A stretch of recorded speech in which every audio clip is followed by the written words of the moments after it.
Haleluya. Shalom Bapak Ibu Saudara. Shalom. Jelaskah suaranya? Jelas.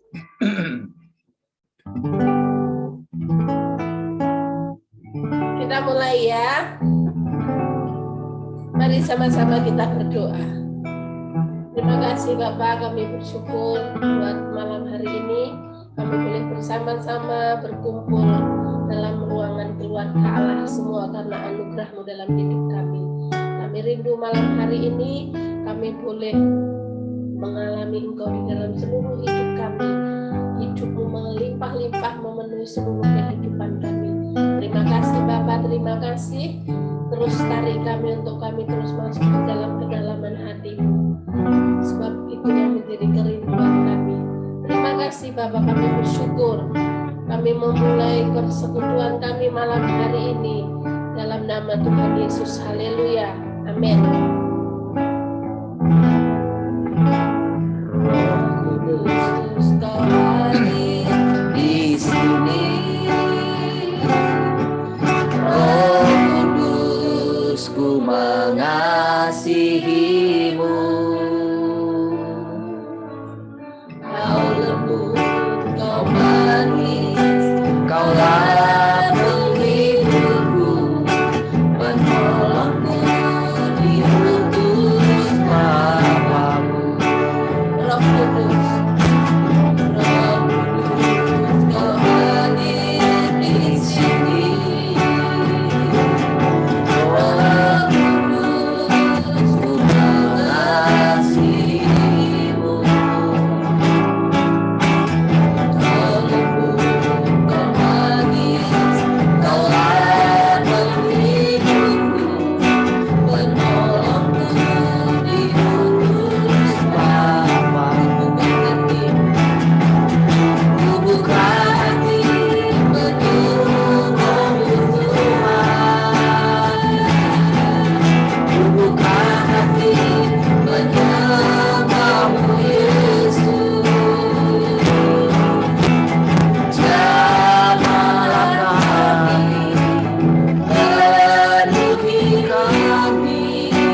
Terima kasih Bapak, terima kasih.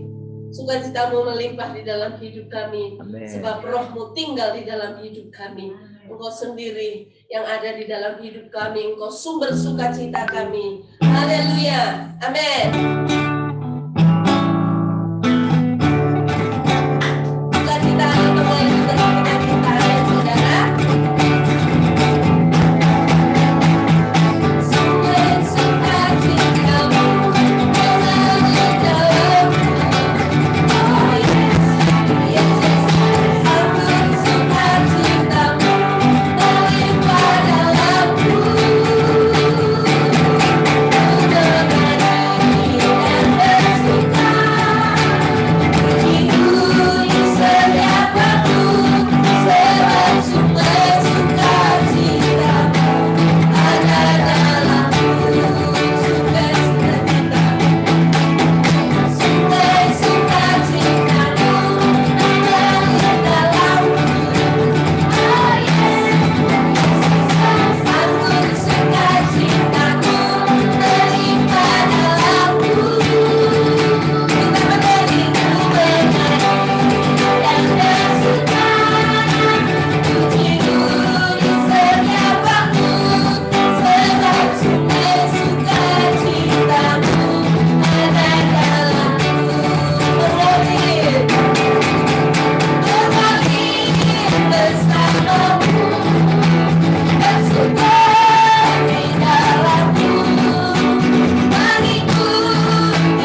sama seperti dunia ini. Bapa yang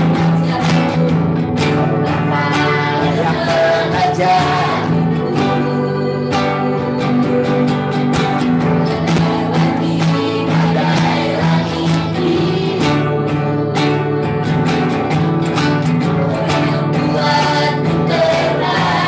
bagaikan raja wali mengatasi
berikan tepuk tangan untuk Tuhan.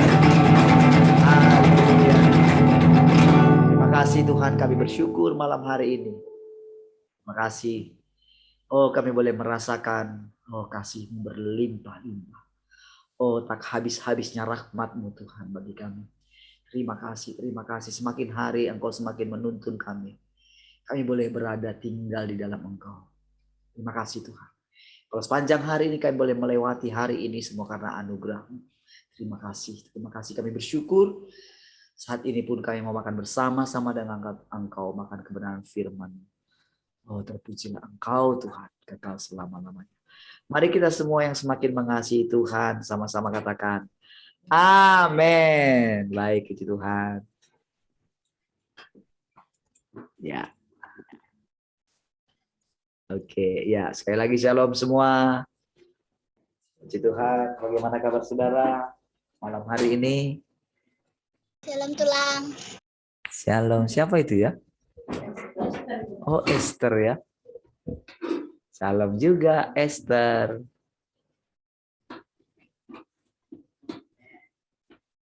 Shalom Marvel. Shalom Pak Tuan. Yang di radio siapa saja kah?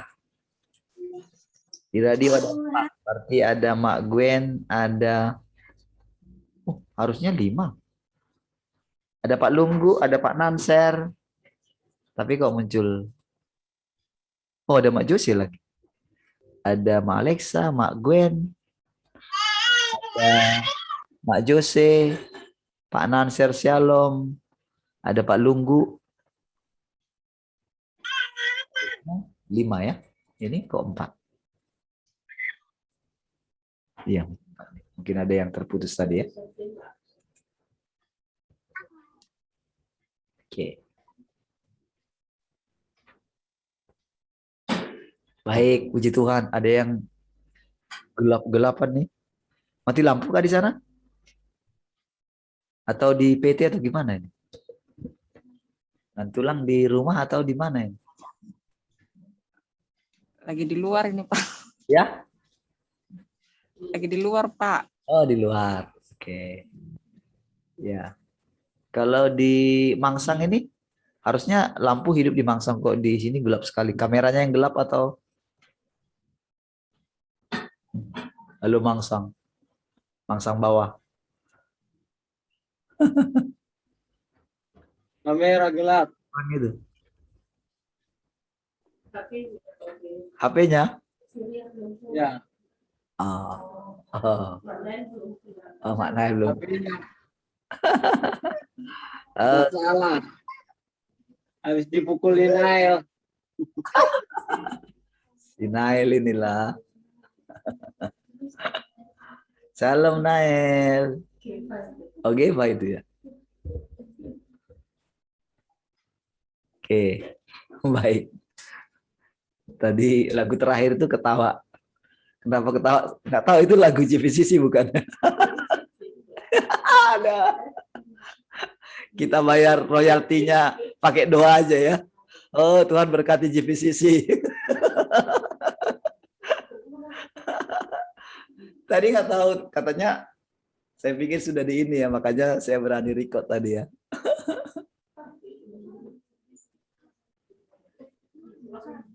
Tadi lagunya Mami bukan itu ya?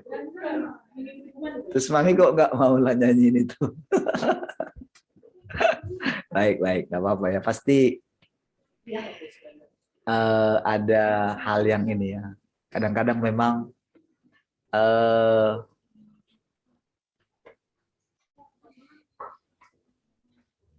kadang-kadang ada keadaan yang mungkin tak disengaja gitu ya. Tak disengaja oleh mereka juga gitu ya. Pasti nanti suatu saat setiap orang ketika semakin mengasihi Tuhan ya, semakin melihat kasih Tuhan, nanti akan merasa, aduh saya salah kemarin ya, kira-kira gitu sebetulnya. Itulah perjalanan kita saudara dalam mengikut Tuhan. Saudara,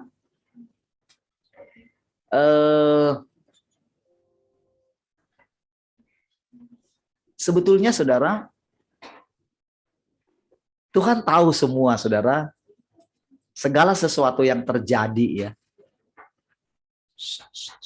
Jangan ini dulu ya supaya fokus ya. Oke. Ketika dia menciptakan manusia, saudara,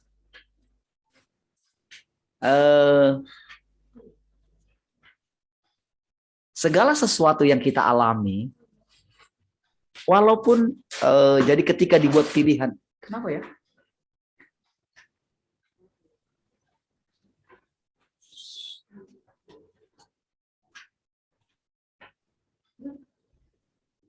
Sudah belum? Sudah. Kenapa lagi?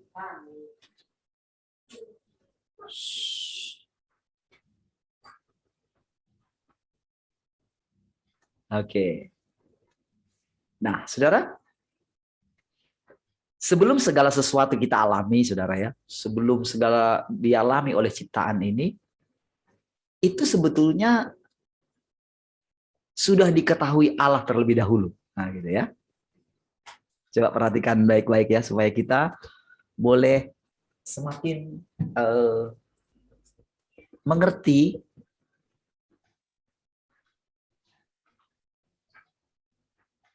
bahwa yang sedang kita hidupi ini, yang sedang kita jalani ini sebetulnya semuanya sudah diketahui oleh Allah. Bakal seperti apa yang kita alami, penderitaan, kebingungan, ketidakpastian gitu ya. Ketika harus saling berbeda pendapat satu dengan yang lain gitu ya. Berbeda pandangan, lahirnya agama-agama, lahirnya pandangan-pandangan tertentu, bahkan ketika ada kelompok juga yang tidak mempercayai adanya Tuhan gitu ya, ateis gitu ya. Segala sesuatu sudah diketahui oleh Allah. Dan bagaimana nanti mereka menderita oleh karena ketiadaan Tuhan dalam hidup mereka. Dia ketahui. Ya. Jadi saudara, ketika juga suatu saat dia akan memperhadapkan berkat dan kutuk kepada umat pilihannya gitu ya. Ketika Esau dan Yakub itu waktu mau keluar dari rahim ibunya juga, mereka itu sudah saling bersaing gitu. Itu juga dalam pengetahuan Allah gitu.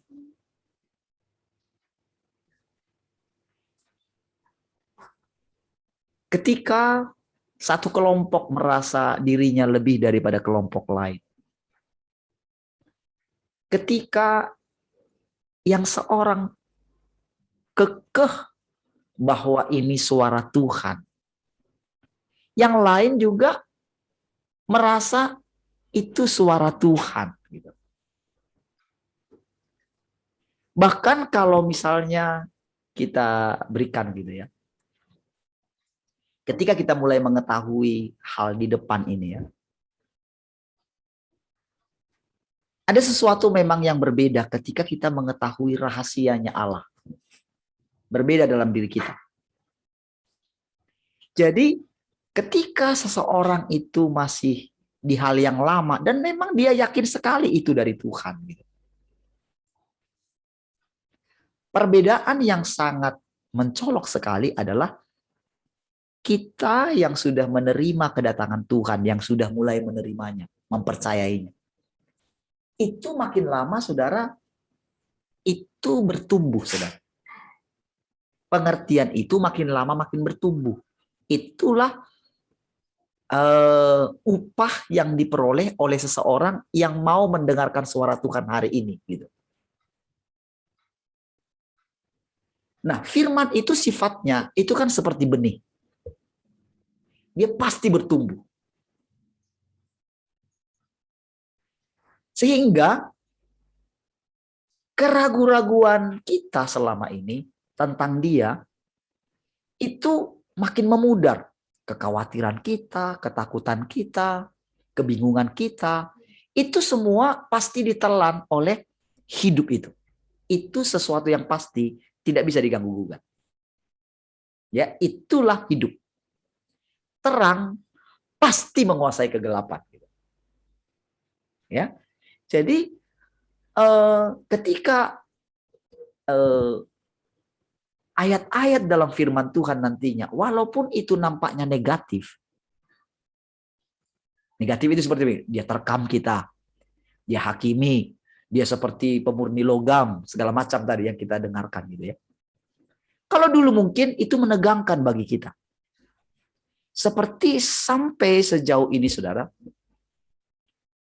masih banyak kelompok orang yang menakutkan atau mengkhawatirkan tentang apa yang namanya tribulasi.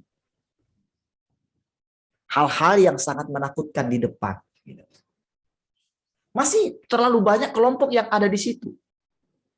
Sehingga saudara, mereka dengan sangat yakin mendapatkan nubuat tentang apa yang akan terjadi tahun ini. Tetapi saudara, itu semuanya, itu dengan sangat yakin saudara mereka mendengarkan suara itu. Dan kalau kita sampaikan kepada mereka tentang bahwa Tuhan sudah datang kedua kali, itu tidak mungkin dipercayai. Jadi tahukah saudara, seperti itulah pegangan setiap orang terhadap yang dia percayai. Orang yang hidup di yang tidak mengikuti pekerjaan Tuhan. Sama seperti bangsa Israel. Padahal saudara sudah 2000 tahun lebih. Kita kan percaya kepada Yesus sebagai Tuhan karena pemberitaan kan. Dan kita mengalami hal-hal walaupun kita tidak mengalami Tuhan dulu yang datang sebagai manusia, tapi kita karena percaya karena pemberitaan, kita boleh kan yakin teguh sekali. Tetapi mereka yang masih mempercayai Yahweh, mereka terus melakukan korban-korban itu. Sehingga saudara, kalaupun mereka melihat perkembangan kekristenan sampai sejauh ini, kan Yahudi itu sudah ketinggalan jauh, saudara. Sudah ketinggalan jauh dengan kepercayaan Kristen gitu. Jauh sekali. Dan ketika mereka melihat bagaimana orang-orang Kristen dari seluruh dunia datang ke Israel, tahu nggak saudara, hati mereka itu panas sekali, saudara. Tetapi mau tidak mau karena itu pekerjaan mereka sebagai guide, tour guide gitu. Mereka rela menceritakan, oh Yesus ada di sini. Dulu dia di sini. Padahal saudara, mereka itu rasanya di sini panas gitu loh. Kenapa saudara? Karena itu satu hal yang sangat najis bagi mereka. Karena saking kalau Tuhan kan bilang tegar tengkuk ya. Kekeh memegang gitu. Yang lama itu. Sehingga saudara, ketika orang-orang Kristen tiap tahun datang ke sana, waduh. Itu rasanya di sini, aduh gimana gitu. Malu atau gimana gitu ya. Tetapi mereka mendapatkan devisa dari kedatangan orang-orang Kristen. Mereka mana bisa menolak uang, saudara. Jadi walaupun dulu saudara,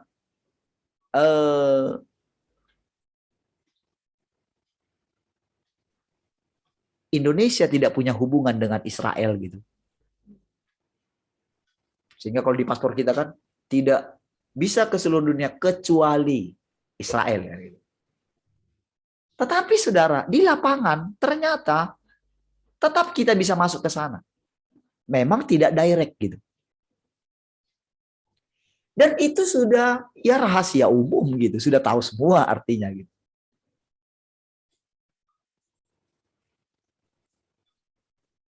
Jadi ketika kita ke sana gitu, paspor kita nggak dicop gitu. Itu setiap tahun saudara ke sana.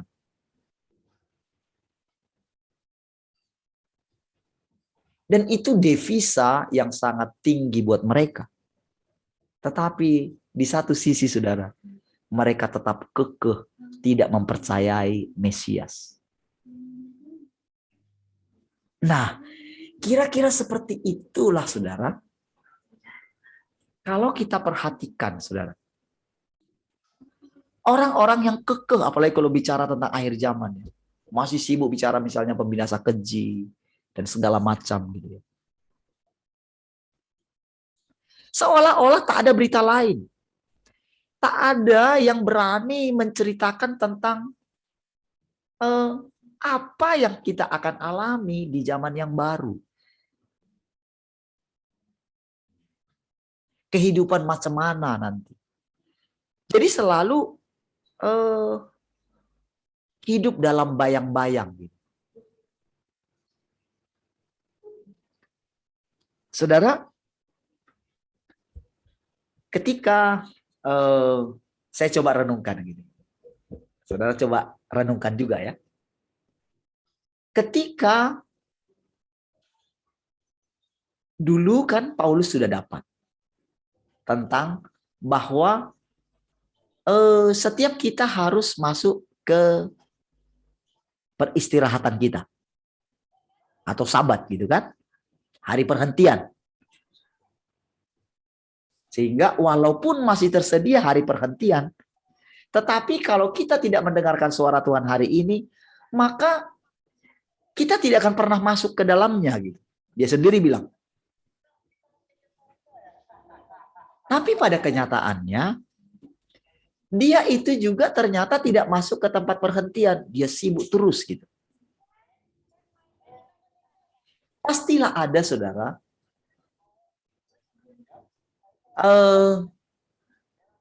di dalam sisa hidupnya gitu, ketika di muka bumi ya, pastilah dia mengetahui sesuatu yang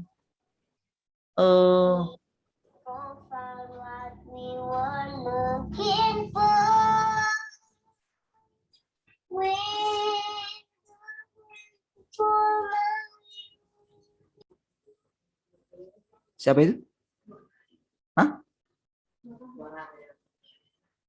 Oh, sudah ya?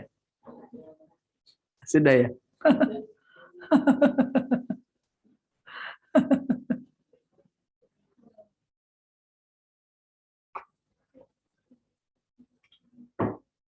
Baik, kita lanjut ya. Walaupun Paulus, pastilah saudara dalam perenungan, pastikan dia itu kan tidak sibuk melayani terus. Pasti seperti kita. Merenungkan. Pastilah ada dia merenungkan. Kan dia tidak terus mengalami Tuhan ya. Dia kan harus kondisikan dirinya. Sehingga saudara, untuk membuat dia tetap di dalam hadirat Tuhan, dia mengatakan, dia berbahasa roh terus. Nah, itu kan? Saya berbahasa roh lebih daripada kalian. Tapi kalau dalam perkumpulan, saya tidak menggunakan bahasa roh. Dan tahukah saudara, untuk mempertahankan kondisi dia tetap dalam hadirat Tuhan, dia membangun rohnya. Sehingga saudara lihat di sana saudara, karena memang dia seorang terpelajar ya. Jadi dia mendisiplinkan dirinya. Sehingga saudara pengajaran dia itu sangat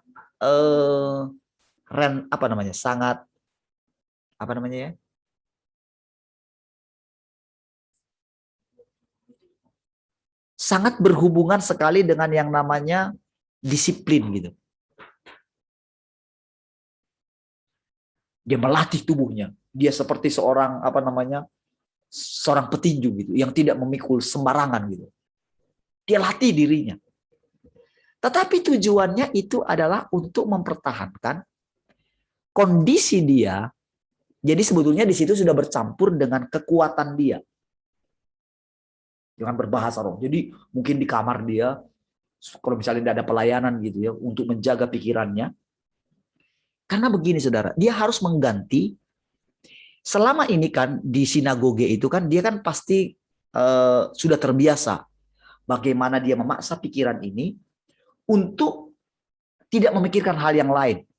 Karena seperti itulah para imam sebelum dia masuk ke ruang Maha Kudus gitu kan. Pikirannya itu harus diisi. Saya lihat sendiri ya, bagaimana itu ada kursi. Mereka sampai kayak gini saudara. Jadi ada banyak orang-orang yang di sampingnya, kan misalnya ini tembok ratapan ini. Di situ ada seperti satu tempat itu. Di situ saya lihat sendiri gitu. Bagaimana mereka baca kayak gini. Jadi ada banyak orang di sana gitu yang mempraktekkan itu. Jadi praktek seperti itu sudah lama. Dan pastilah Paulus pernah mempraktekkannya. Ya, dipraktekkan itu. Tetapi karena dia sudah dipenuhi roh oleh bahasa Roh Kudus gitu ya. Bahasa roh, bahasa lidah gitu. Sehingga dia itu mengganti dengan bahasa roh. Padahal saudara, dia sendiri menjelaskan. Bahasa roh itu ada dia bahasa yang istilahnya ya tidak ada artinya. Kalau boleh dikatakan itulah bahasa yang apa ya? Berbeda dengan bahasa roh yang karisma ya. Yang karisma itu kan yang ada artinya. Nah, sementara ada bahasa roh yang memang hanya menguatkan rohnya. Makanya dia katakan hanya rohnya yang mengerti. Macam mana rohnya mengerti? Pikirannya nggak mengerti. Susah juga ya. Tetapi itulah pengenalan awal. Sehingga saudara, sebetulnya itu dekat sekali dengan mistis. Dekat sekali dengan mistis. Sehingga kalau kita memperhatikan gerakan yang terjadi, gerakan Pentakosta yang dulu, itu sebetulnya lahir kemudian itu banyak sekali tipuan yang terjadi. Jadi orang-orang juga sebetulnya bingung gitu.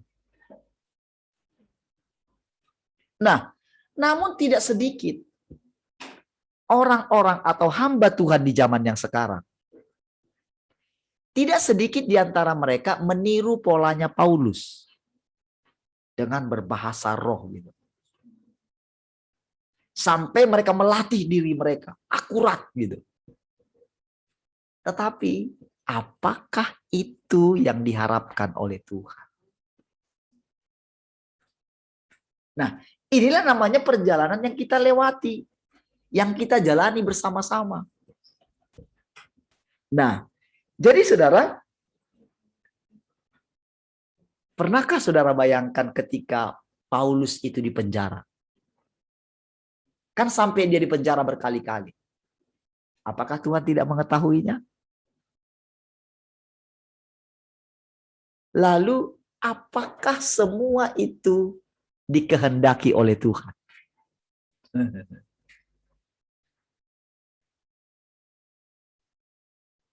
Sebagaimana kita jalani hidup kita? Setiap hari kita misalnya mendapatkan firman hari ini, semangat kita. Tetapi ada berapa jam dalam ketika kita bekerja? Kalau bagi saudara yang bekerja, saudara bisa sibuk dengan pekerjaan saudara. Oke? Tapi bagi saya, misalnya saya yang mengambil keputusan, misalnya saya perbaiki apa gitu ya, supaya saya sibuk bekerja gitu. Tetapi ada hal yang memang satu perasaan di mana ada kekosongan di waktu saya. Saya sudah lakukan A, baca firman Tuhan yang Maha Kuasa, lalu saya mendengarkan lagi rekaman ulang. Ya, saya ada kesempatan mendengarkan misalnya nubuatan-nubuatan dari hamba Tuhan di YouTube gitu ya. Saya mulai memperhatikan pergerakan di mana, mereka sudah sampaikan apa, apakah sudah terjadi perubahan, apakah tetap masih di situ. Lalu bagaimana perkembangan dunia gitu ya, apa yang sedang terjadi. Nah, saya coba perhatikan di situ. Nah, saudara coba bayangkan bagaimana Paulus ketika dia di penjara. Oke? Kan berbagai macam jenis penjaranya. Ya, awal-awalnya dia bisa lepas dari penjara. Karena dia sebutkan warga negara Roma, dia pakai itu. Tetapi pada perjalanan berikutnya dia nggak bisa pakai lagi itu. Karena mungkin dia ditegur Tuhan dalam hatinya. Katanya kamu mau menderita untuk aku. Jadi akhirnya dia rela di penjara. Nah, waktu di penjara itu saudara, pastilah dia kan namanya waktu. 24 jam. Bagaimana dia bisa menjaga dirinya 24 jam? Apakah dia bisa terus menjaga dirinya terus di hadirat Tuhan? Atau bagaimana sih hadirat Tuhan itu? Saya yakin tidak sepenuhnya. Gak mungkin dong Tuhan hadir dengan kuasanya terus dalam penjara. Tidak begitu kan? Ya seperti yang kita hidup nih sekarang ini.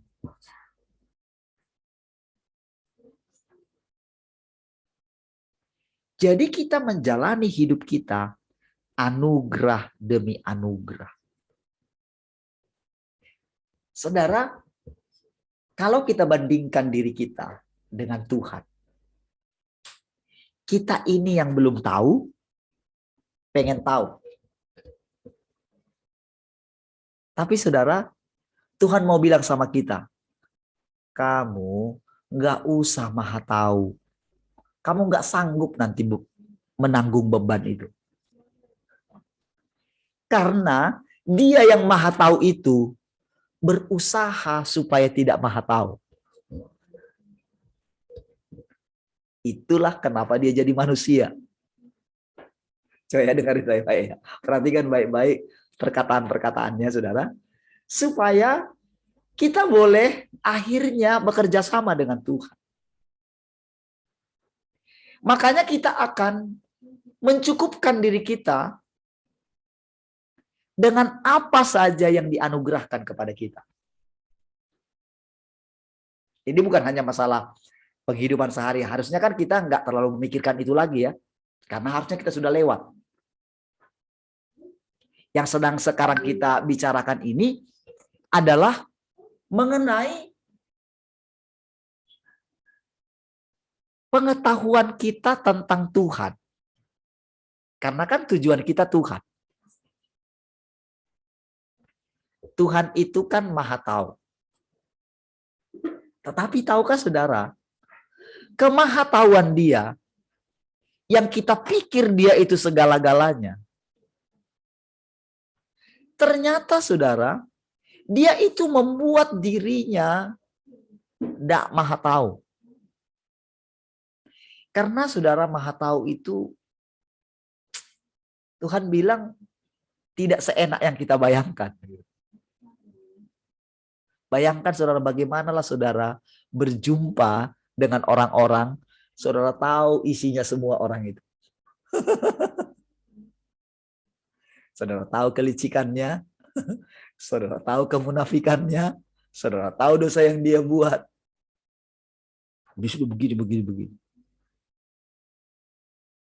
Kadang-kadang saudara, orang yang ngeroh itu saudara, selalu begini saudara, dia curigaan sama orang. Dengan karunia yang ada dalam dia, mungkin pertama itu betul gitu. Tetapi tahukah saudara, bila itu digunakannya terus, aduh bagaimana dia bisa bergaul dengan orang. Nah, kira-kira seperti itulah kemahatauannya Tuhan. Makanya dia bilang, jangan kamu makan buah itu, nanti kamu mati.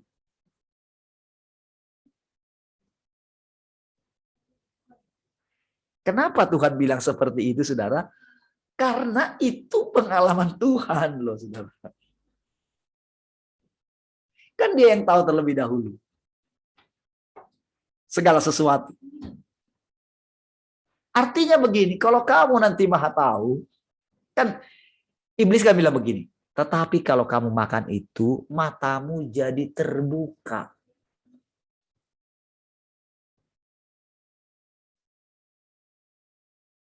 Matamu jadi jelas.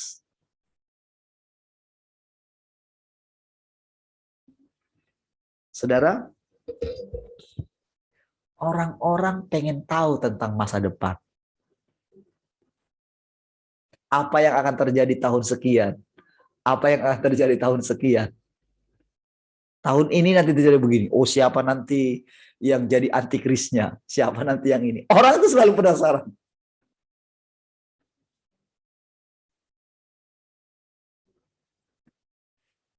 Waktu Tuhan hidup, saudara, di muka bumi dulu, murid-muridnya juga suka tanya. Yang mereka tanya adalah, kapankah itu terjadi? Maukah engkau Tuhan memulihkan keadaan bagi Israel?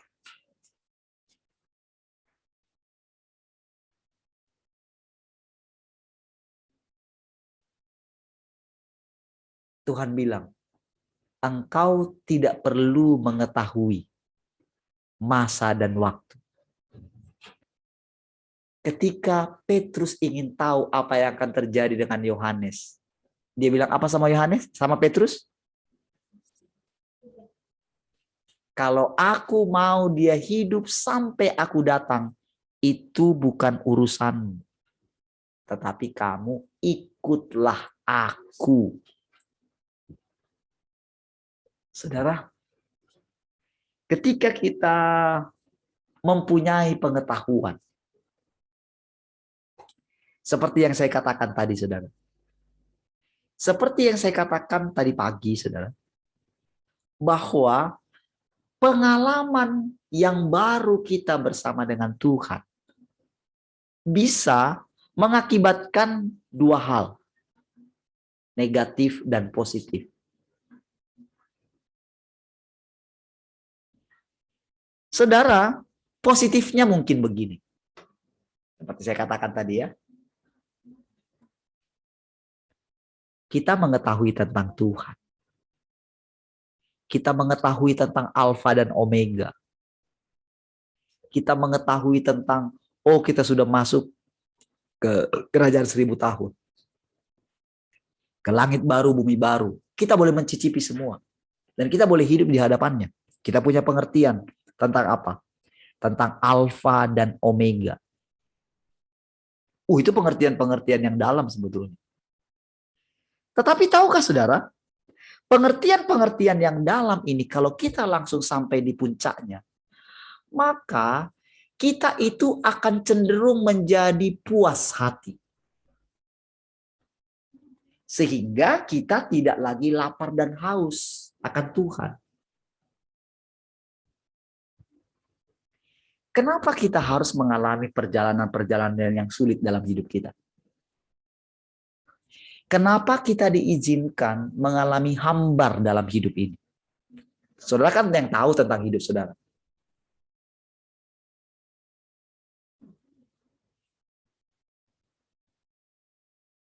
Kan saya sudah cerita. Dulu cita-cita saya adalah pokoknya tinggal saja dengan Tuhan terus. Dan terbukti. Dijawab oleh Tuhan. Punya banyak sekali waktu dengan Tuhan. Itu cita-cita saya dulu dalam hati ketika saya kenal Tuhan. Itu sudah sejak awal. Makanya saya full time itu 2 tahun saja dari lahir baru saya sudah full time. Saya rela tinggalkan pekerjaan saya. Gitu. Tetapi kan ketika saya banyak waktu dengan Tuhan, bahkan sampai sekarang saya banyak sekali waktu dengan Tuhan. Tentu ada waktu-waktu di mana mau buat apa ya?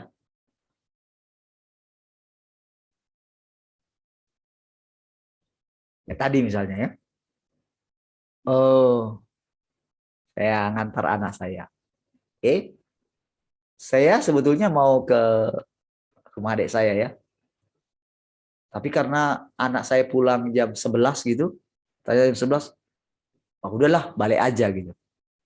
Nah, Waktu balik kan, saya tanggung, Willy. Kalau saya, karena begini, kalau saya misalnya pegang kerjaan gitu ya, itu nanti cepat sekali sudah jam 11 gitu. Rasanya mau beres-beres, mau jemput lagi anak saya, aduh, itu rasanya ada ini. Nah, saya baringkan lagi. Nyampe gitu, capek ngantar, saya tidur sebentar. Ya, singkat cerita harus saya pergi jemput lah ya, jam 11. Setelah itu pulang lagi. Habis makan, nggak tahu mau ngapain. Ya sudahlah, daripada saya tertidur, nanti sambil berdoa tertidur juga, itu saya jemput lagi anak saya yang satu. Harusnya istri saya yang jemput, udahlah saya yang jemput lah. Gitu. Hujan lebat sekali, saya nikmati saja gitu. Benar-benar saya nikmati. Ya. Dan saya coba nikmati sepanjang hari. Ya, mati ambil bicara dengan Tuhan gitu ya. Oke. Lalu saudara udah sampai rumah mandi, wah mau tidur lah, nggak mungkin lagi tidur gitu. Mau kerja gimana ya? Kerjaan saya yang tanggung itu di luar, hujan pula gitu. Kalau di dalam saya pikir, aduh. Karena mikirin sekarang nanti kita Zoom ya, hari ini kita Zoom gitu. Nah, saya mulai saudara, apa yang saya lakukan gitu. Saya tanya sama Tuhan gitu. Saya tanyanya gini. Dalam kondisi kayak gini, kan engkau tahu nih Tuhan, engkau lihat nih kondisi hati saya. Lagi menanti-nantikan seperti ini gitu. Engkau tahu Tuhan hambar gitu. Di situ saudara diam-diam saya berdoa gitu. Saya berdoa dalam hati saya. Bagaimana Tuhan mengatasi hal seperti ini Tuhan? Kan semua sudah ngarin firman, ini sudah coba ini. Dan saya tidak mau lagi istilahnya harus kepada hal yang sia-sia, misalnya lihat berita-berita apa gitu. Rasanya kan udah nggak perlu lagi gitu. Tapi adakah dari Tuhan yang bisa membuat kita boleh merasakan seperti yang dikatakan tentang langit baru, bumi baru itu? Kan sekarang kan kita sudah punya gambaran bahwa langit baru, bumi baru itu bukanlah masalah langsung diubah dalam sekejap. Tetapi kan pasti yang berubah kan di dalam diri manusia itu. Kepada hal yang baru. Kan kalau kita baca ya, kalau sekarang semakin jelas kita baca ya, bahwa tidak ada orang yang pendusta di sana. Tidak ada orang sombong di sana. Tidak ada orang kikir di sana. Tidak ada penakut di sana. Semua orang saling mengasihi. Bahkan dikatakan binatang yang liar itu tidak ada lagi. Binatang yang ganas itu pemakan daging tidak ada lagi. Itu bisa berubah semua.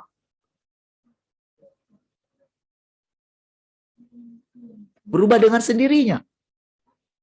Tetapi perubahan itu terjadi kan, itu tidak terjadi secara tiba-tiba begitu. Tetapi terjadi kepada perubahan kita, berubah. Akal budi kita berubah gitu. Jadi selama ini ada anggapan orang, oh Roh Kudus yang akan mengubah kita. Oh enggak begitu. Sekarang enggak begitu. Tetapi firman yang kita terima itu yang bertumbuh. Yang bertumbuh dalam kita. Membuat kebiasaan yang lama, yang sia-sia, diganti dengan kehidupan. Itulah pergerakan yang kita lihat. Nah, jadi ketika saya tanya itu, saya coba nikmati. Dari jam 4 ya, jam 4. Saya coba dengerin yang tadi pagi ya. Dengerin yang tadi pagi sampai habis gitu.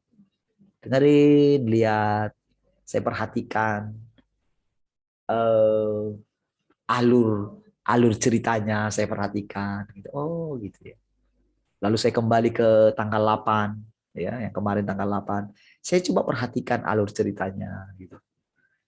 Saya dengerin lagi sampai, tapi itu karena tadinya saudara dalam hati saya nggak pengen juga. Tapi mau ngapain ya gitu. Disitulah saya merenungkan Paulus ketika di penjara ngapain aja ya. Nah, ketika sehari-harinya mereka gimana ya para orang kudus itu dulu. Kecilkah suaranya? Ya, suara saya kecilkah? Yang ada si Nael bilang kecil. Kecil suara saya? Oke. Besar kali pun, Pak. Oh, besar kali. Siapa yang bilang tadi yang ini? Arta. Hah? Arta. Bukanlah ini loh. Keluarga Nael dan Geva. Kecil suaranya, Bang. Mananya? Siapanya yang ngetik? Oh. Oh. Besar kali pun katanya. Oke. Oke ya suaranya ya. Jadi mungkin permasalahan di handphone Anda gitu. Silakan ganti handphone yang baru itu. Oke, baik ya. Nah, apa yang kita lakukan setiap hari? Kan ini kan sebagai satu bayangan kita. Tentang langit baru, bumi baru itu gimana sih nantinya? Sekarang kan sudah mulai dibukakan misterinya. Oh, kalau di tempat lain saudara orang masih bicarakan terus. Tentang nanti akan terjadi inilah, malapetaka ini seperti yang kita tadi itu ya. Oke lah akan terjadi gitu loh. Tetapi kan ada ayat yang bilang kan, aku akan melindungi engkau. Karena engkau tekun menantikan aku. Kan ada ayat itu. Berarti kan kita mesti lebih percaya dong. Terhadap firman Tuhan. Ini sepertinya ada masalah di radio. Ada masalah di radio? Tak ada ya? Oke.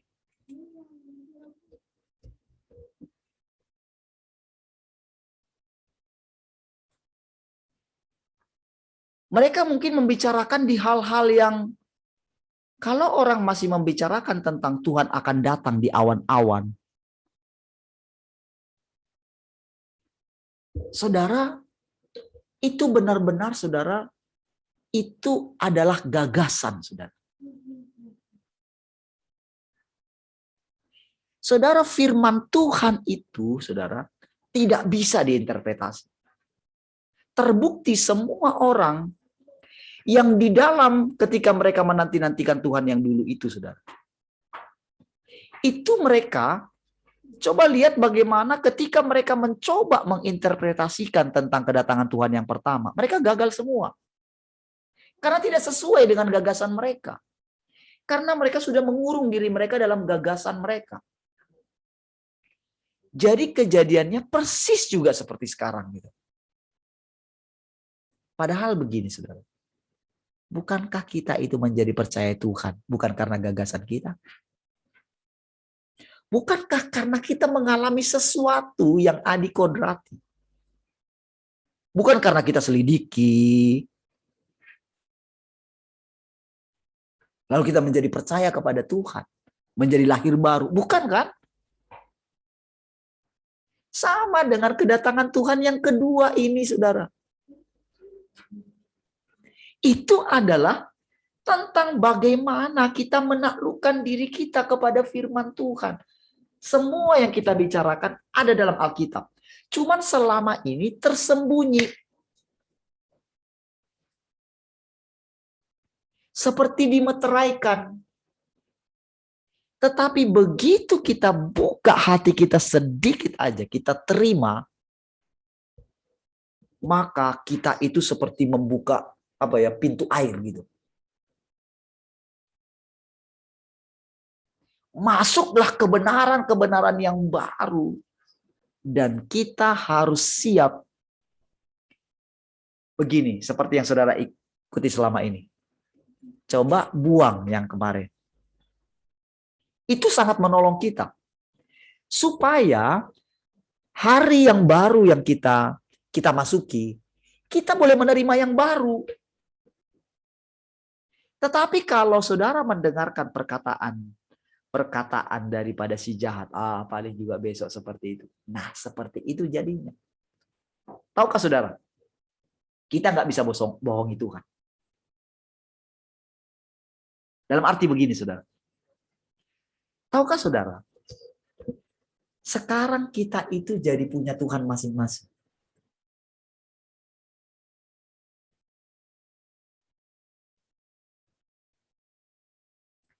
Selama kita tidak mau bergerak dari pengertian kita yang lama, kalau kita di situ terus, artinya Tuhan kita, Tuhan saudara, tetaplah di situ.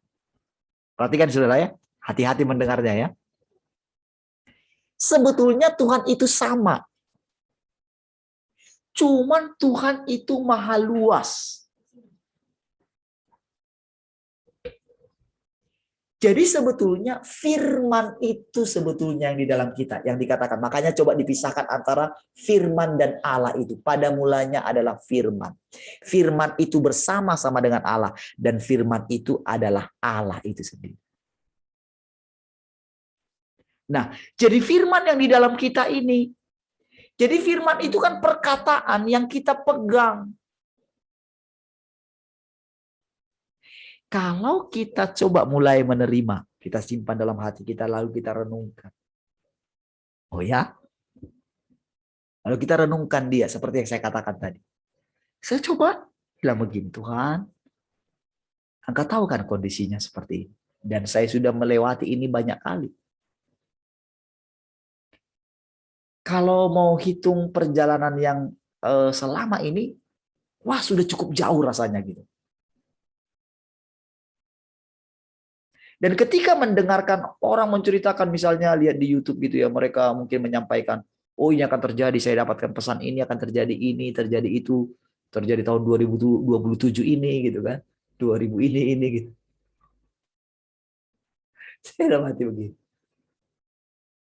Itu saudara kalau ngomong itu rasanya, wow itu jelas sekali rasanya gitu.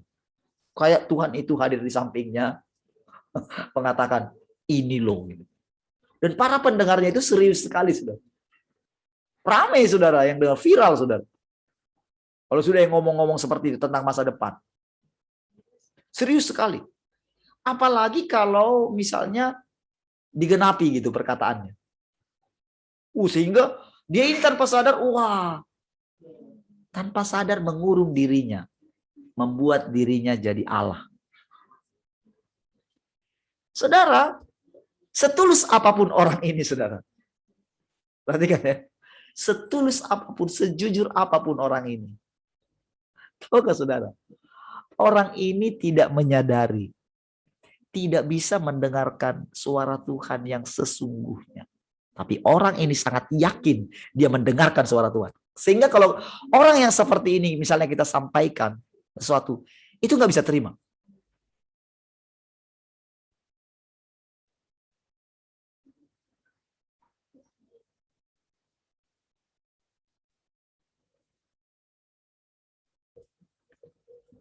Keyakinan dia akan suara Tuhan yang dia dengarkan sangatlah kuat.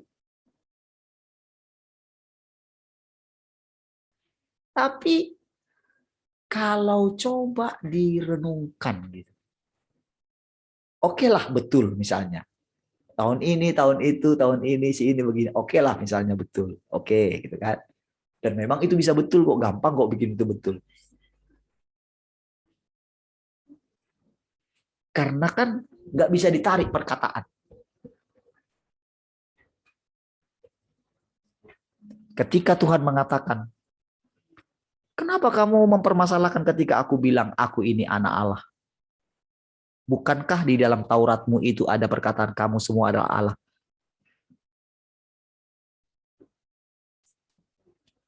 Para pendengarnya sudah nggak mengerti bahasa itu, saudara. Orang udah dibilang Allah. Di dalam kitab Mazmur dikatakan, dalam sidang ilahi, biarlah kamu semua membuat keputusan dengan adil. di antara para Allah, katanya kan. Berarti saudara, sebetulnya manusia itu ya memang Allah. Yang artinya kalau Allah, perkataan mereka bisa tepat.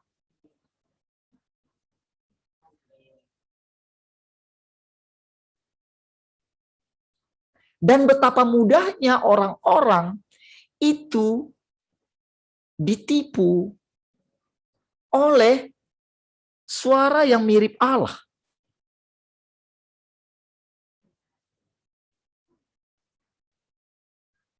Dan sangat yakin sekali, saudara. Nah, namun kalau kita itu coba agak ini sedikit, agak tenanglah sedikit. Tidak terpengaruh dengan apa gitu. Dan memang Tuhan mengharapkan kita seperti itu. Tuhan menciptakan manusia itu benar-benar, saudara, supaya apa ya? Hal supranaturalnya itu, saudara, tidak kuat gitu.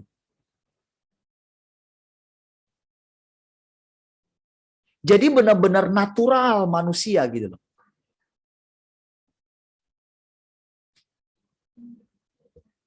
Dan dia sangat menikmati itu, saudara. Karena itu sebagai satu ciptaan yang baru. Jadi ketika Tuhan menciptakan manusia, itu satu zaman yang baru. Karena tadinya itu makhluk roh semua.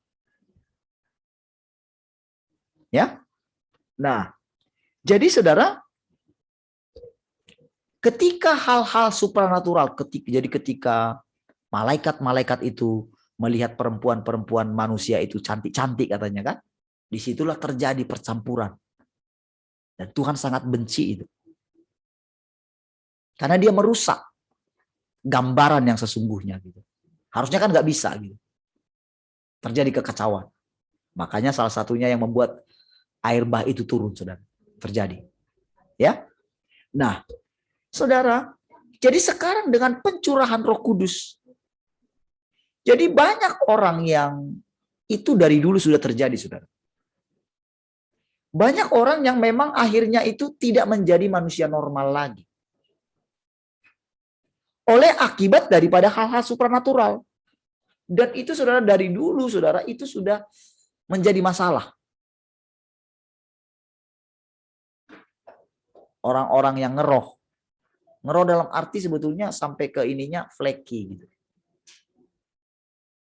Saya tidak tahu kapan istilah flaky itu ada gitu ya. Tapi itu sebagai satu sebutan yang sangat menyakitkan bagi orang yang ngeroh gitu. Orang yang ngeroh dalam arti begini, saudara. Dia tidak normal lagi sebagai manusia.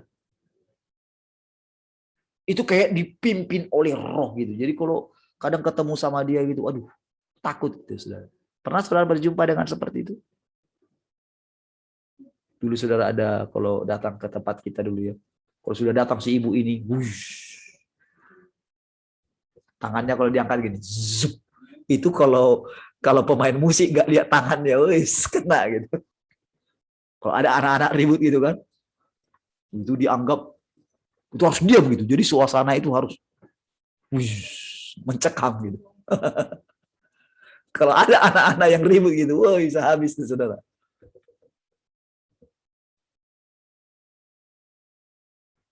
Tapi kalau kita lihat mungkin bagi orang itulah kehidupan yang kudus gitu loh. Apakah itu?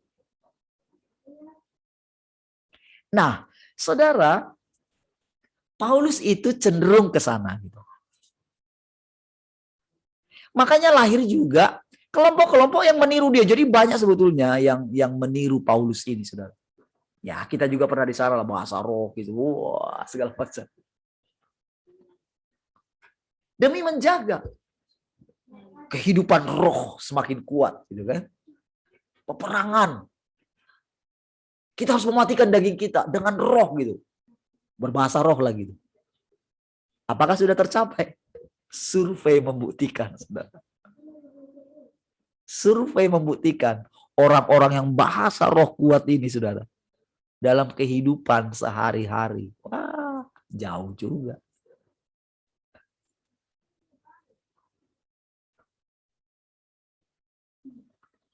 Jadi saudara, pernahkah saudara kita berpikir saudara, kehidupan yang bagaimana nanti yang kita jalani? Apakah langsung begitu berubah? Tidaklah. Kehidupan itu natural gitu.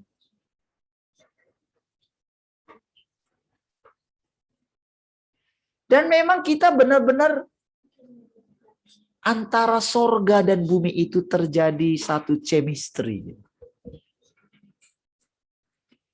Terjadi satu apa ya?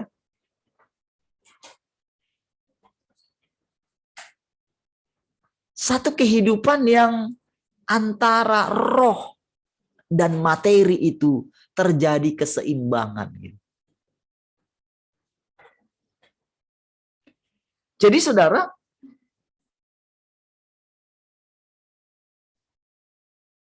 bumi ini dipenuhi dengan pengenalan akan Allah.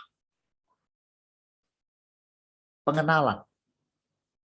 Dan untuk mengenal Dia itu, orang harus beristirahat.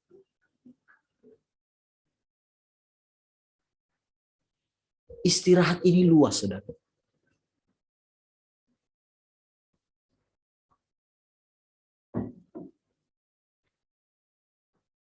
Ketika Tuhan katakan, kasihilah Tuhan Allahmu dengan segenap hatimu, dengan segenap jiwamu, dengan segenap akal budimu. Di dalam itulah seluruh hukum Taurat tercakup. Katanya. Artinya, itu adalah pekerjaan yang pertama, yaitu pekerjaan Taurat. Jadi kalau orang nggak lolos di situ, dia nggak bisa mencapai yang kedua. Kalau kita tidak pernah punya satu kesungguhan mengenal Tuhan, kita nggak dapat pekerjaan yang kedua. Karena justru ketika Paulus berusaha gitu, ingin mencapai tingkat kekudusan setelah dia memperoleh anugerah, disitulah datang firman Tuhan, cukuplah kasih karuniaku bagimu. Justru dalam kelemahanmu lah kuasaku sempurna bekerja. Jadi saudara, firman untuk dia saudara, itu harus firman yang seperti itu.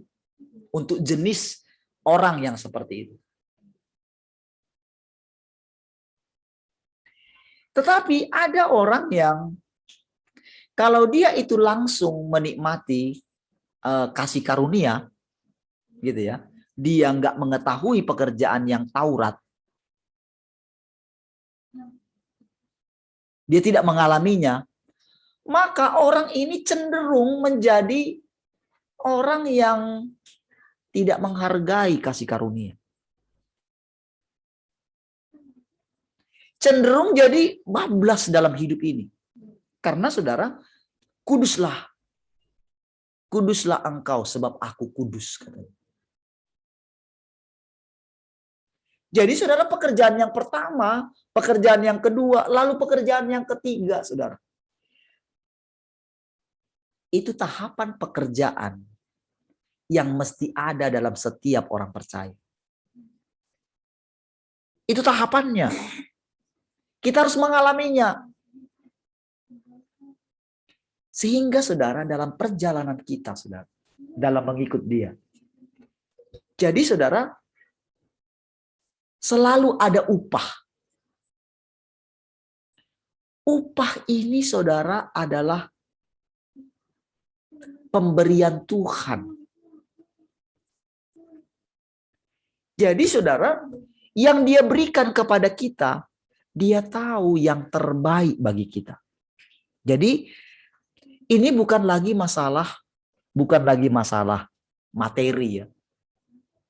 Karena kalau kita mendapatkan yang roh, yang materi ini pasti ngikut gitu. Nah, tetapi yang diberikan kepada kita adalah kekekalan gitu. Karena begini saudara, Allah itu tahu potensi yang ada dalam diri kita semua. Dia tahu. Makanya dia membatasi umur manusia. Saudara, Kalau Tuhan nggak membatasi umur manusia, oh dari dulu saudara udah habislah manusia-manusia ini dibantai oleh antikris yang muncul di setiap generasi.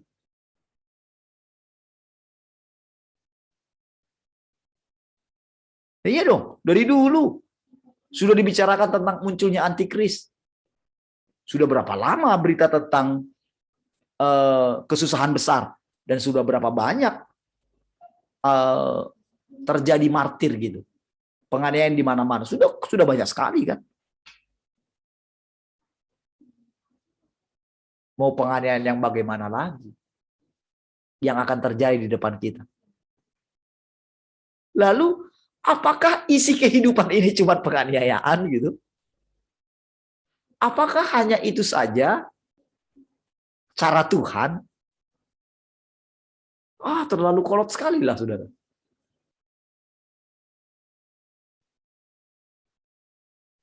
Apakah dengan penderitaan saja kita itu bisa mengalami Tuhan gitu? Nggak begitulah.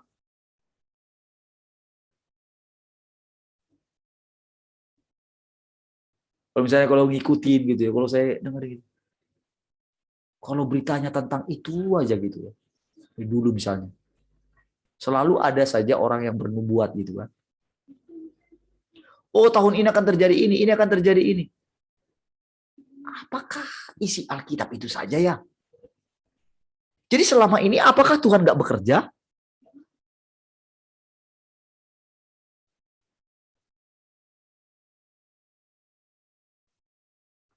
Kenapa ayat di dalam Alkitab yang di Wahyu itu, saudara? Aku akan melindungi engkau dari hari pencobaan yang akan datang. Berarti saudara, ada bagian-bagian, ada kelompok-kelompok orang yang sudah melewati masa tertentu dan dia menyadari dalam hidupnya ternyata kekuatannya tidak seberapa. Lalu dia tekun menantikan Tuhan. Berarti orang-orang yang tekun menantikan Tuhan itu ternyata perlu kita selidiki kan? Bagaimana sih sebetulnya tekun menantikan ini Tuhan?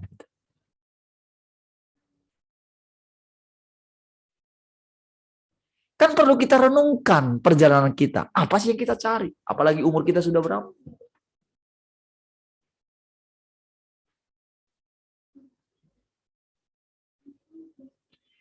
Jadi pastilah ada perubahan dari generasi ke generasi. Tetapi saudara, orang-orang yang tetap pada pendiriannya yang lama, tetap di situ, maka disitulah mereka terus. Dan pasti mereka akan mengalami penganiayaan itu. Kecuali kalau begini mereka jujur di hadapan Tuhan. Mohon anugerah Tuhan.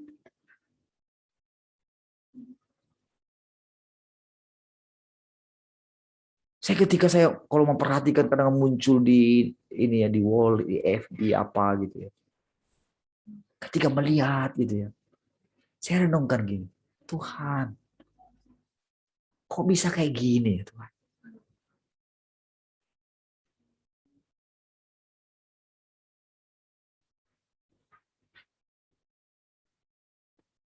Ketika seseorang sibuk untuk mengetahui apa-apa yang akan terjadi di depan, tetapi tidak sibuk dengan Tuhan.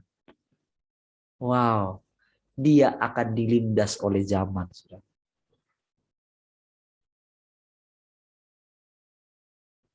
Jadi apa yang kita dengar setiap hari? Apa yang kita renungkan setiap hari?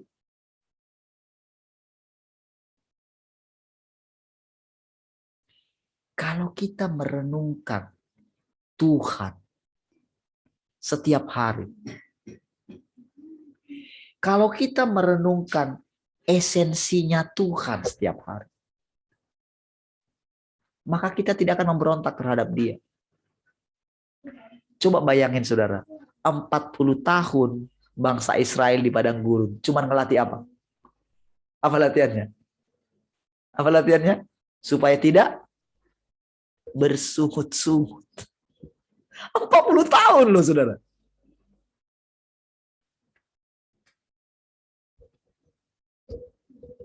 Cukup mereka sebetulnya latihannya sudah di padang gurun itu.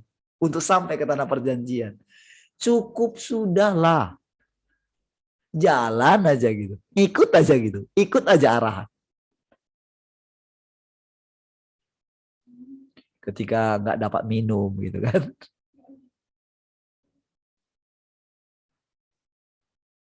Kan itu kan bergejolak di dalam, saudara. Haus gitu.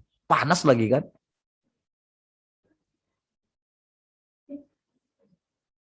Coba perjalanan kita, saudara.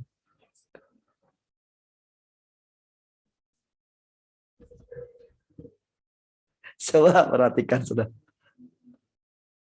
Ketika cuaca panas sekali. Itu, saudara, kalau pakai jaket kulit ya.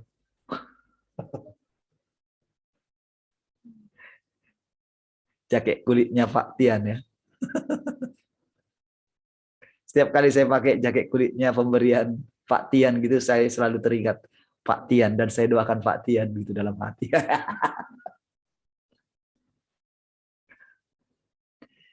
Ini panas sekali kalau pakai. Kalau lagi ini, kalau musim dingin malah dingin gitu loh. Wah, itu kan kontras sekali gitu. Sama, jadi di musim mana yang bisa dipakai gitu. Jadi tahu nggak, ketika panas sekali gitu. Kalau kita perhatikan kepanasnya, pasti bersungut-sungut. Tapi tahukah saudara, pelajaran untuk tidak bersungut-sungut, itu pelajaran nampaknya kan sepele. Cuman karena kita pikir, itu mah nggak ada apa-apanya. Apalah itu. Padahal itu pelajaran yang sangat berharga. 40 tahun bangsa Israel nggak lulus itu, saudara. Mati semua di padang gurun. Nah loh.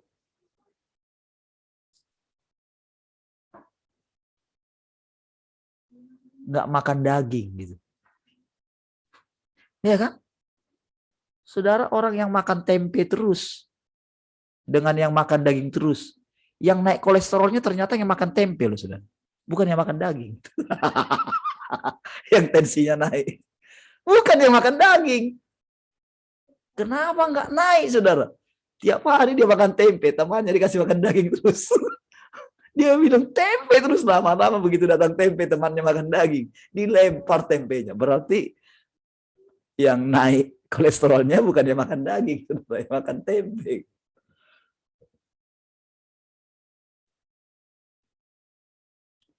Saudara, hidup kita demikian ketika kita diperhadapkan dengan berbagai macam kebutuhan. Gitu. Untuk bisa mengucap syukur. Kondisi hujan misalnya. Motor mogok misalnya. Enggak ada yang secara kebetulan terjadi dalam hidup kita.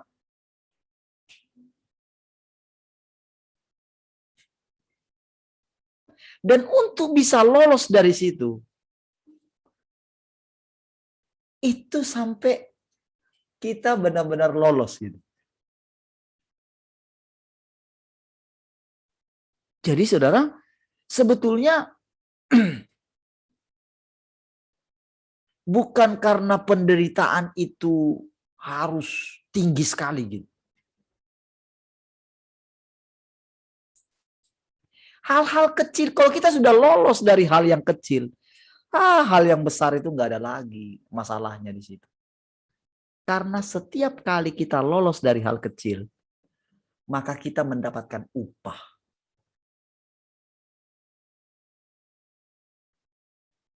Jadi bagi kita nggak ada masalah lagi. Jadi saudara, kalau orang masih beranggapan bahwa dia akan akan ada ini. Jadi berita apa Dunia ini saudara dipenuhi dengan berita. Dan beritanya itu saudara, nanti sampai kepada dia itu seperti air bah gitu. Berita-berita ini. Sampai-sampai saudara, kalau kita melihat itu, kalau diperhadapkan dengan berita itu saudara, sampai-sampai begini. Aduh, jadi gimana dong Tuhan gitu.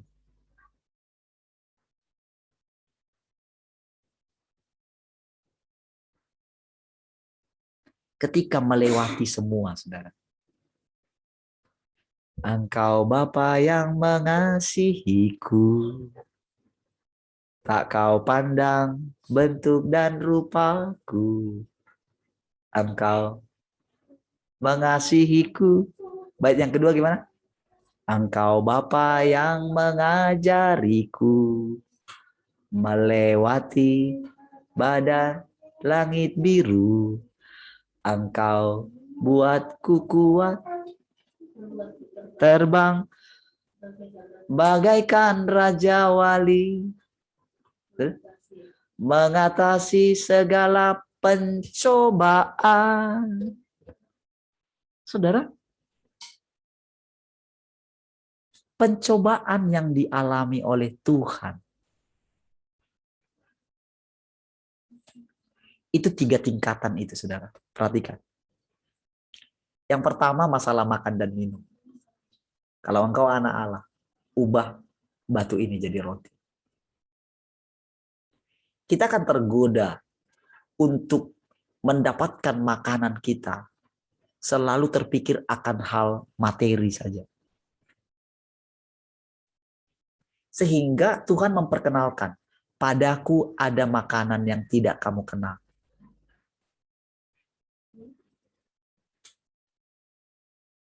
Ya, jadi ketika dia melayani, ketika dia berbicara kepada orang, wah rasanya, itu lebih nikmat dari makanan. Oke, lalu yang kedua, jatuhkanlah dirimu. Ya, nanti malaikat-malaikatnya akan disuruhnya. Saudara, ini juga pencobaan. Ini jadi 3 tahapan ini, saudara. Dialami dalam berbagai tingkatan. Ya, pencobaan yang kedua ini, saudara, wah roh yang ada dalam kita jauh lebih besar. Wah itu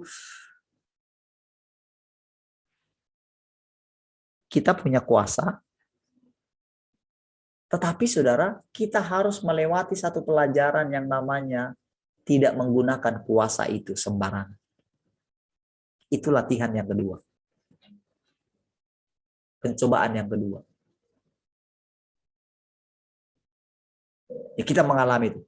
Yang ketiga adalah begini.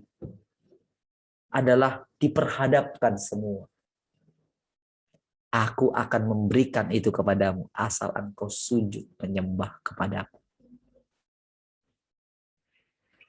Saudara, dikatakan di kitab Wahyu bahwa orang-orang akan menyembah binatang itu. Saudara, tahapan ini saudara, tahapan yang terakhir saudara. Bahwa kita harus menyembah Tuhan, itu yang terakhir saudara. Jadi segala hal di dunia ini saudara akan mencoba menarik kita.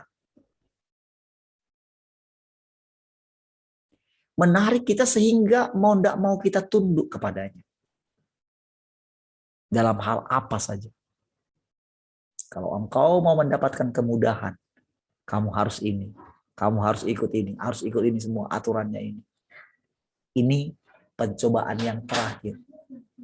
Dan kalau kita sudah lolos di sini, saudara, itu kan dikatakan, saudara, dia mencari waktu yang tepat.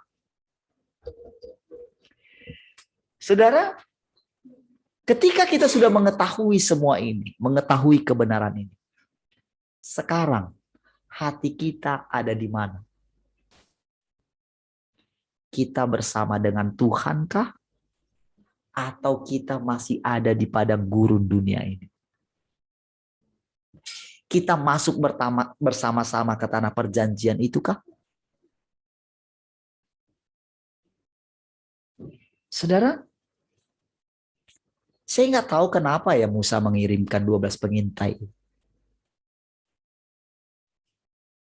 Dan ketika dia mendengarkan alasan-alasan mereka ketika mereka melihat tanah perjanjian itu, kenapa dia masih ngotot ya untuk melihat tanah perjanjian itu?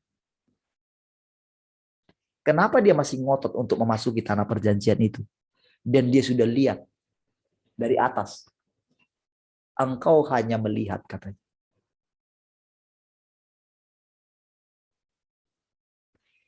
Saudara, kalau Musa itu, saudara, jadi pas di masa itu, saudara, dia itu belum mengenal Tuhan yang sesungguhnya, walaupun dia sudah bergaul karib dengan Tuhan. Dia berhadapan muka dengan Tuhan. Namun sejatinya, dia belum mengenal semua tentang Tuhan. Karena mengenal Tuhan itu adalah seluruh generasi. Yang saya katakan tadi pagi, saudara. Ketika kita mengenal Tuhan sekarang ini, ketika kita mengikuti, maka mereka itu menanti-nantikan perkataan-perkataan apa yang keluar dari mulut Allah. Dan pasti, saudara, mereka itu merindukan setiap perkataan-perkataan yang keluar. Makanya, saudara, dikatakan Abraham sudah melihat tentang Yesus. Jadi ketika Yesus itu dikatakan, ketika dia mengatakan, Abraham bersuka cita melihat hariku. Artinya apa, saudara? Artinya ketika Yesus kan secara lahiriah, dia keturunan Abraham. Ada DNA Abraham di dalam dia.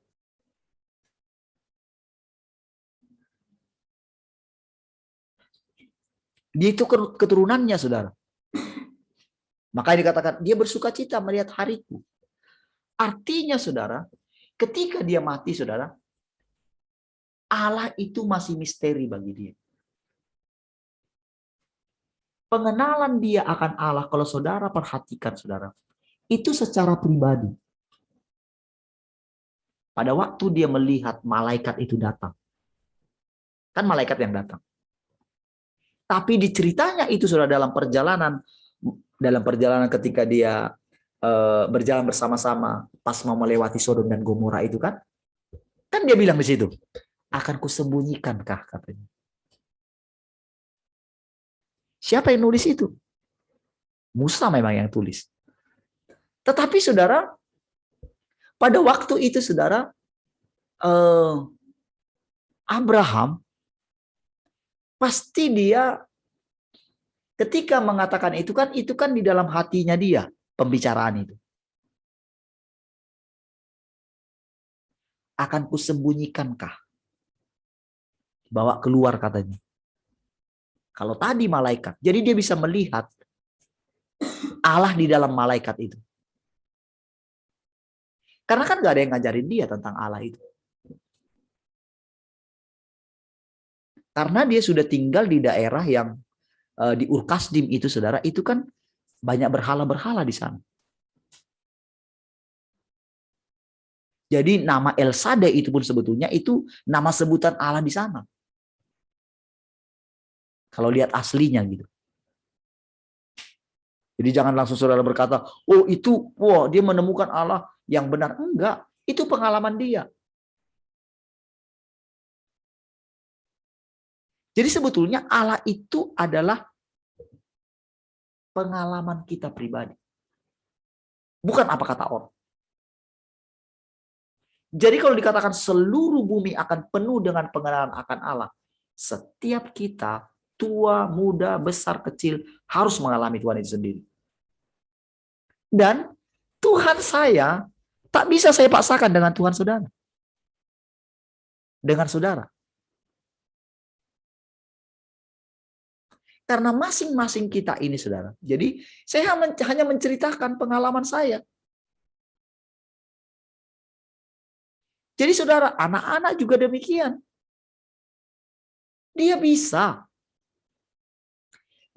seperti anak-anak gitu. Karena memang Allahnya itu, jadi firman-Nya itu kan yang di dalam kita. Jadi setiap anak-anak yang mendengarkan ini, yang mendengarkan firman ini, dia boleh bicara. Seperti bicara dengan temannya, seperti bicara dengan bonekanya.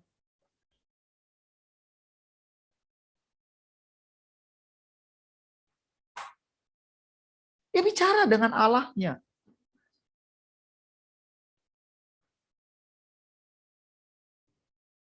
Semua kita seperti itu, saudara. Jadi tahukah saudara, nanti kehidupan, nanti, sebetulnya kalau kita bilang nanti itu saya rasanya, enggak gitu. Sekarang gitu sebetulnya.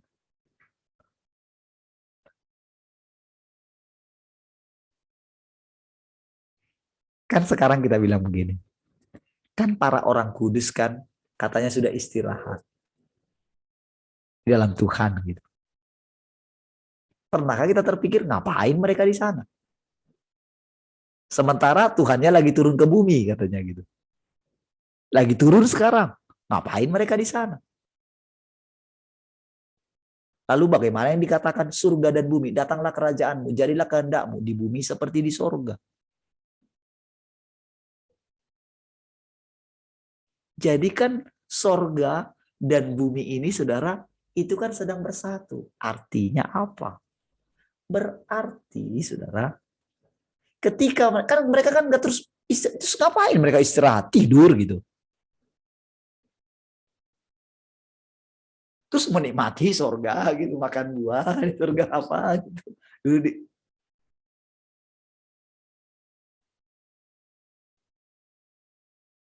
istirahat mereka di mana sih? Supaya di mana aku berada, di situ pun mereka berada. Berarti saudara, ketika dia datang ke rumah kita, maka termasuk orang-orang kudus itu datang karena bersama dengan Allah.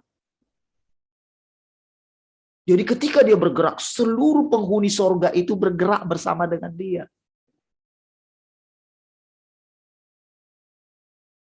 Tetapi dalam keadaan tertib. Jadi saudara, ketika kita membicarakan mereka itu ada bersama-sama dan menikmati. Dan diam-diam saudara, di dalam mereka itu, mereka seperti hidup kembali gitu. Seperti bercerita. Kalau misalnya kita ucapkan begini, dulu Paulus begini. Paulus itu begini. Apa iya ya dulu saya begitu ya? Lalu ketika ceritakan gitu ya, dia memandang kepada Tuhan. Saudara, mungkin di masa yang pertama-tama, saudara, mungkin akan merasa menyesal gitu. Tetapi waktu berikutnya, saudara, tidak lagi demikian. Karena hatinya sudah mantap. Tuhan sudah selamatkan saya. Tuhan sudah ampuni saya. Saya sudah beristirahat di dalam Tuhan. Jadi itu tidak mengganggu dia lagi. Seperti yang kemarin ketika saya bicara, itu hanya untuk kita, pemahaman untuk kita. Ketika saudara ingat di awal-awal itu. Mungkin yang lebih fresh itu adalah guru kita yang kita bicarakan. Tetapi mengenai mereka udah ribuan tahun, sudah terjadi banyak sekali perubahan. Sudah 2000 tahun, saudara. Apalagi dengan Abraham kalau kita bicarakan. Apalagi dengan Ayub. Dengan Daniel.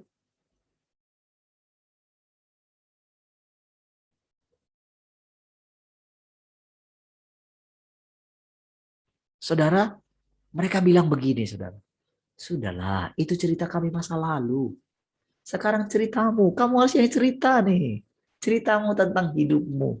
Oke lah, kamu menginspirasi, kami menginspirasi kamu gitu. Kalian semua.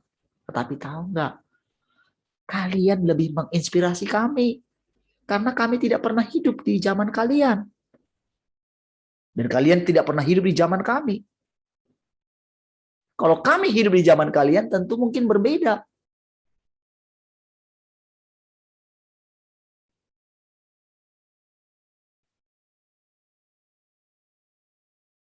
Jadi kami lebih ingin mendengar cerita dari kalian.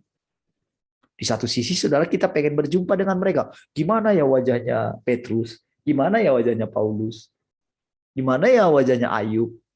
Gimana ya wajahnya Maria, Marta?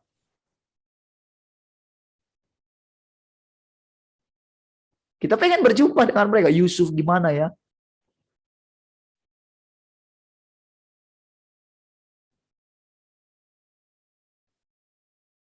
Gimana ya keadaan mereka sekarang? Apa yang sedang mereka lakukan? Apakah sorga dan bumi itu terpisah? Sekarang saudara, sorga dan bumi itu semakin menyatu. Nggak ada lagi nanti bait suci di sorga katanya. Karena yang jadi bait sucinya itu adalah Tuhan itu sendiri. Kapan kita nikmatinya? Kalau dulu dikatakan sudah terjadi, berarti saudara, dari sekarang kita sudah bisa menikmatinya. Sembari kita dimurnikan oleh Dia, sembari kita itu semakin punya kekuatan atau kesadaran untuk mengalami perubahan dalam hidup kita. Rela kita meninggalkan hal-hal yang lama, hal-hal dunia itu. Kita rela mengalami aniaya, mengalami apapun gitu.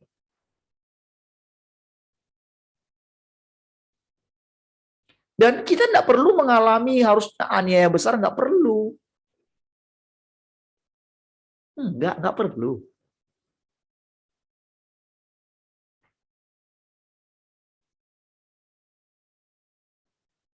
Saudara, karena Dia yang bilang kan.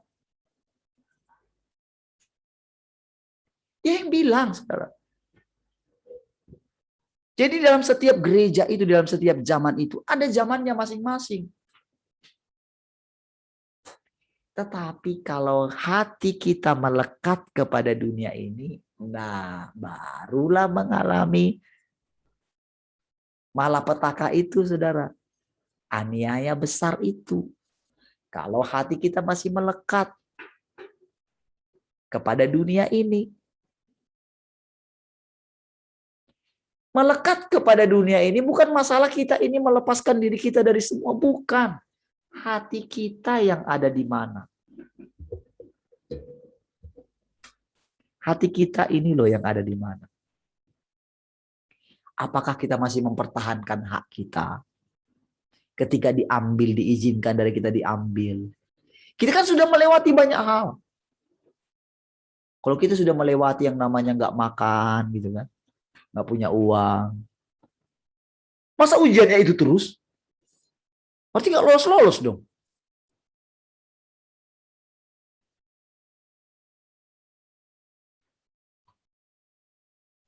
Ada ujian yang lain. Ujian apa? Ujian kekurangan kita lolos. Ujian kelimpahan bagaimana? Ya kan? Gimana ketika ujian kelimpahan lolos nggak?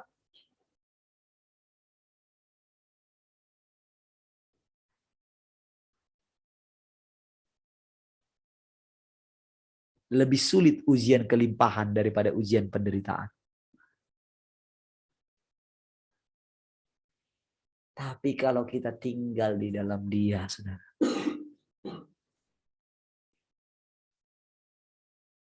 Sudah jam 9 ternyata.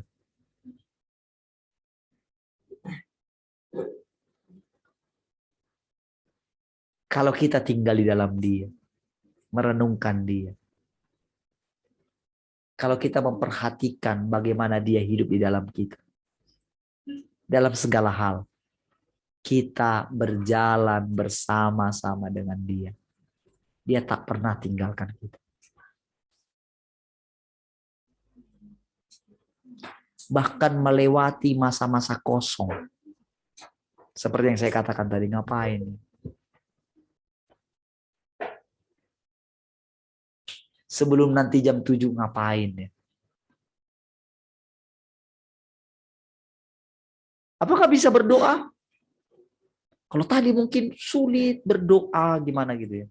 Tapi saya bisa. Bukan karena saya paksakan, tapi karena nyerah di hadapan Tuhan. Titik kebosanan kita itu pun bisa kita bawa kepada Tuhan. Ya. Kita lagi punya banyak waktu. Kita sudah melakukan semuanya. Lakukan apa sekarang?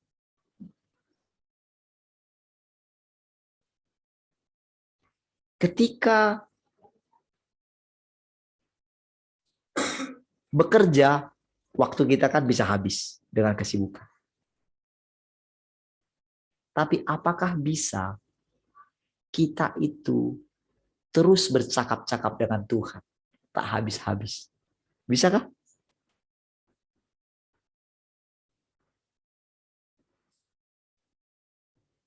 Bisakah kira-kira Tuhan itu bisa bersama-sama dengan kita setiap hari? Setiap saat?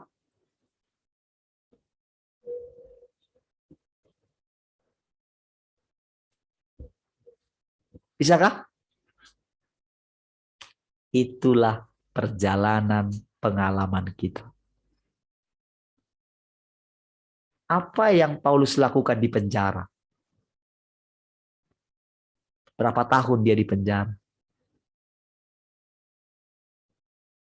Saudara bisa jawab dengan perjalanan saudara bersama dengan Tuhan.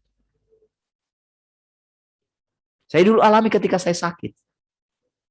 Tapi ketika sekarang dalam keadaan tenang, tidak mikir apa-apa. Bisakah kita bergaul bersama dengan Tuhan setiap hari? Wah, itu perjalanan, saudara. Dan nanti saudara akan semakin mengerti apa itu hidup di langit baru dan bumi baru. Baik, mari kita berdoa. Haleluya. Terima kasih Bapa Surgawi. Terima kasih Tuhan Yesus. Terima kasih Roh Kudus. Kami bersyukur malam hari ini. Engkau telah membawa kami sejauh ini. Apapun keadaan kami, anak-anak kami, semuanya kami yang bersama-sama di sini. Kami percaya firman-Mu ya dan amin. Tua, muda, besar, kecil, Engkau telah mengajar kami. Dan masing-masing kami diajar dengan firman-Mu yang ada di dalam kami. Kami bersyukur kami boleh berjalan dipimpin oleh Engkau. Dipimpin oleh firman-Mu, perkataan-Mu setiap hari. Kami bersyukur. Terima kasih malam hari ini. Kami serahkan istirahat kami boleh beristirahat dalam hadirat-Mu, sehingga besok kami bangun dengan tubuh yang fresh. Haleluya. Bagimulah segala pujian, hormat, kemuliaan. Mari kita semua yang mengasihi Tuhan sama-sama katakan. Amin. Baik.